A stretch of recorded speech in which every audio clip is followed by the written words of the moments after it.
வாங்க இன்றைக்கி நம்ம பூண்டு சேர்த்து காரக்குழம்பு எப்படி வைக்கிறதுன்னு பார்க்கலாம். கடாய் ஹீட் ஆயிடுச்சு. 4 ஸ்பூன் நல்லெண்ணெய் சேர்த்துக்கலாம். இப்போ கடுகு போட்டுக்கலாம். கூடவே வெந்தயம் போட்டுக்கலாம். வெந்தயம் பொரிஞ்சாச்சு. இப்போ நம்ம கருவேப்பிலை போட்டுக்கணும். 2 கைப்பிடி வெள்ளை பூண்டு சேர்த்துக்கணும். நல்லா கிளறி விட்டுறணும். இப்போ கொஞ்சம் பெருங்காயத்தூள் சேர்த்துக்கணும்.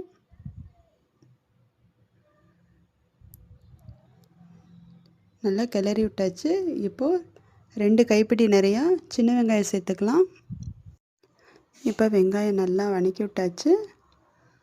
2 பழுத்த தக்காளி பொடியாக கட் பண்ணி வச்சுருக்கேன், அதையும் சேர்த்துடலாம்.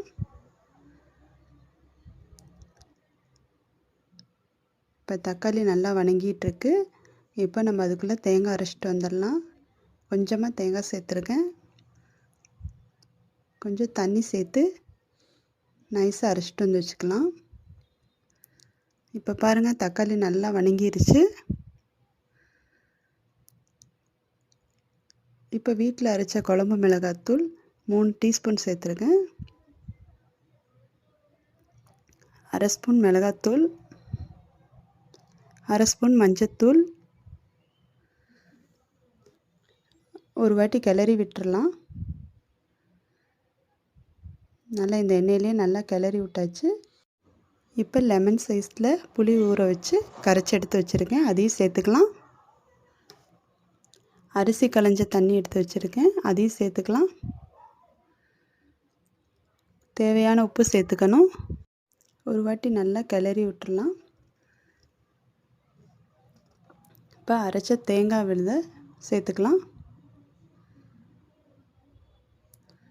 ஒரு 1/2 டம்ளர் தண்ணி மிக்ஸி ஜாரில் கழுவி அதையும் சேர்த்துக்கலாம்.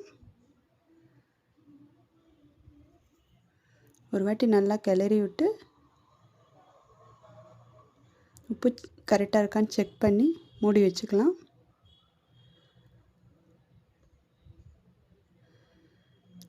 மாதிரி மூடி வச்சுருங்க.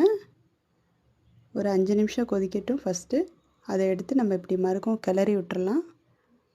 மறுக்கும் ஒரு 5 நிமிஷம் கொதிக்க விட்டு நம்ம குழம்பு திக்கானோடனையும் ஸ்டவ் ஆஃப் பண்ணிக்கலாம். இப்போ பாருங்கள், நல்லா குழம்பு திக்காயிடுச்சு. அவ்வளோதாங்க, பூண்டு கார குழம்பு ரெடி.